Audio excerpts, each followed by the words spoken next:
નમસ્તે દોસ્તો, આપનું સ્વાગત છે ન્યૂઝ ગુજરાતી પર। અહીં અમે તમને રોજની 20 મોટી ખબર આપીશું સરળ ભાષામાં સચોટ માહિતી સાથે। જો તમે છો ચેનલ પર નવા તો તરત જ સબસ્ક્રાઇબ કરો અને બેલ આઇકન દબાવો જેથી દરેક મહત્વપૂર્ણ ખબર સૌથી પહેલા તમને મળે। ચાલો શરૂ કરીએ આજના મુખ્ય સમાચાર। લગ્ન નોંધણીમાં મોટા ફેરફારની તૈયારી, જીતુ વાઘાણી। ગુજરાત કેબિનેટની બેઠક બાદ પ્રવક્તા મંત્રી જીતુ વાઘાણીએ જણાવ્યું કે સરકાર ભાગીને થતા લગ્નોના કાયદામાં ફેરફાર કરવા ગંભીરતાથી વિચારણા કરી રહી છે। નવા પ્રસ્તાવ મુજબ લગ્ન નોંધણી માટે ક્લાસ 2 અધિકારીની મંજૂરી અને માતાપિતાને 30 દિવસની નોટિસ આપવી ફરજિયાત બની શકે છે। કાયદા મંત્રી અને નાયબ મુખ્યમંત્રી હાલ આ જટિલ સામાજિક મુદ્દાની કાયદાકીય સમીક્ષા કરી રહ્યા છે। આગામી 2 દિવસ રાજ્યમાં માવઠાની આગાહી। ગુજરાતમાં કાતિલ ઠંડીની આગાહી વચ્ચે હવામાન વિભાગે આગામી 2 દિવસ કમોસમી વરસાદની શક્યતા વ્યક્ત કરી છે। વેસ્ટર્ન ડિસ્ટર્બન્સના કારણે રાજ્યના વાતાવરણમાં મોટો પલટો આવવાની સંભાવના છે। ખાસ કરીને ઉત્તર ગુજરાત, સૌરાષ્ટ્ર અને કચ્છના વિસ્તારોમાં વાદળછાયા વાતાવરણ સાથે હળવા વરસાદની આગાહી કરવામાં આવી છે। શિયાળાની ઋતુમાં અચાનક માવઠું થવાની સંભાવનાને પગલે ખેડૂતોમાં ચિંતા વ્યાપી છે। વોટ્સએપ ટેલિગ્રામ માટે નવા નિયમો। કેન્દ્ર સરકારે સાયબર સુરક્ષાને મજબૂત કરવા માટે TCSA કાયદા 2025 હેઠળ નિયમો જાહેર કર્યો છે। હવે વોટ્સએપ, ટેલિગ્રામ અને સ્નેપચેટ જેવી એપ્સ એક્ટિવ સિમ કાર્ડ વિના ચલાવી શકાશે નહીં। આ નવા આદેશ મુજબ રિમોટથી ચાલતા નકલી એકાઉન્ટ્સ પર પ્રતિબંધ મૂકવા માટે વેબ બ્રાઉઝર યુઝર્સે દર 6 કલાકે ઓટો લોગઆઉટ થવું પડશે। આ ફેરફારનો મુખ્ય હેતુ ડિજિટલ પ્લેટફોર્મ પર સુરક્ષા વધારવાનો અને ઓનલાઈન છેતરપિંડી રોકવાનો છે।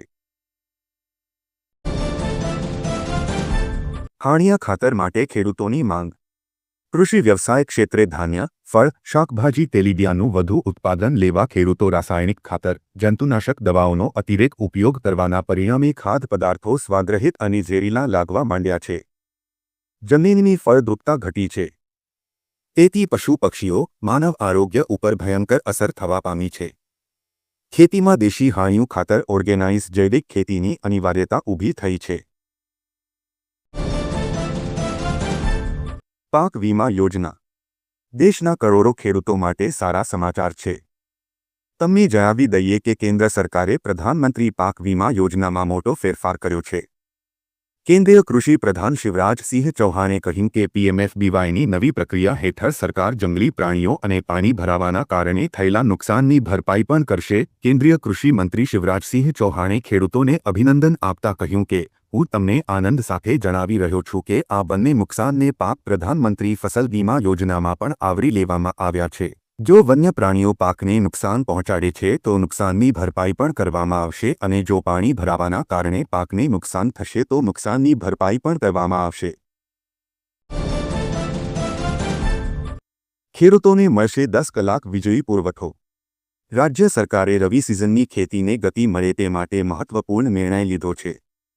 મુખ્યમંત્રી ભૂપેન્દ્ર પટેલની અધ્યક્ષતામાં યોજાયેલી બેઠકમાં આ નિર્ણય પર મોહર મારી હતી।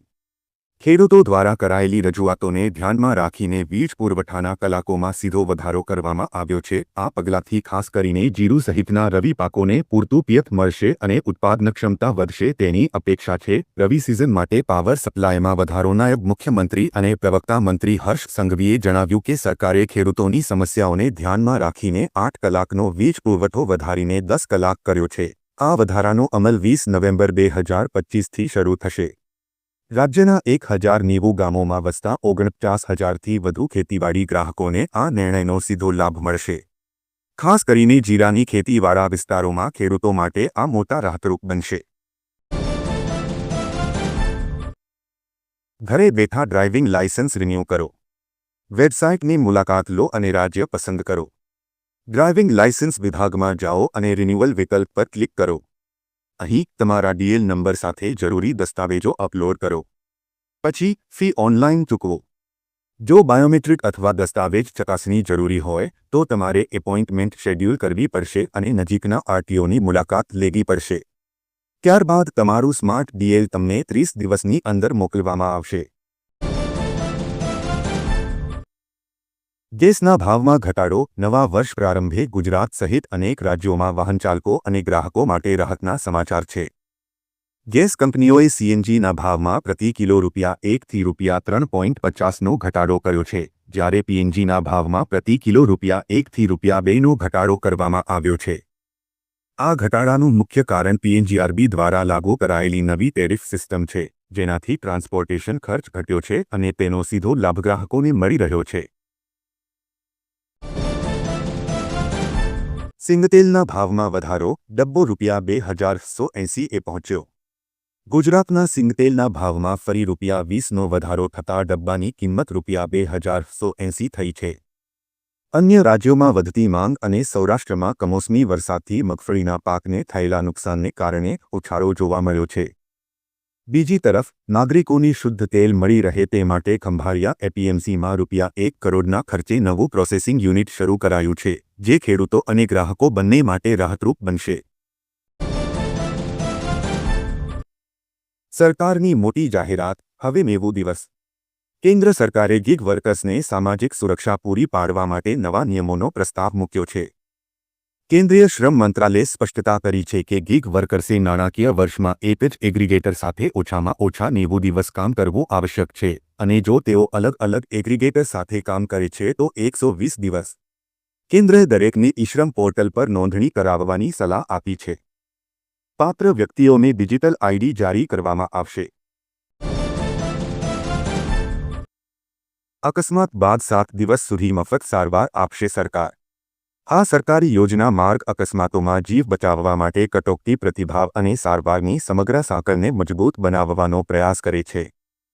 તેની સિસ્ટમ સ્તરના સુધારા તરીકે કલ્પના કરવામાં આવી રહી છે, જેમાં રોકડ રહિત સારવાર, ઝડપી એમ્બ્યુલન્સ સેવા અને જાહેર ભાગીદારીનો સમાવેશ થાય છે. આ યોજના હેઠળ માર્ગ અકસ્માતમાં ઘાયલ કોઈપણ વ્યક્તિ, ભલે વીમો ધરાવતો હોય કે ન હોય, હોસ્પિટલમાં દાખલ થયાના પહેલા 7 દિવસ માટે મહત્તમ ₹1 લાખ સુધીની રોકડ રહિત સારવાર મેળવશે. આ સારવાર સુવિધા સરકારી અને પેનલમાં સમાવિષ્ટ ખાનગી હોસ્પિટલોમાં ઉપલબ્ધ રહેશે. હોસ્પિટલો કેન્દ્ર સરકાર દ્વારા નિયુક્ત એજન્સીના પોર્ટલ પર સીધી સારવારની વિગતો અપલોડ કરશે અને તેના આધારે ચૂકવણી કરવામાં આવશે.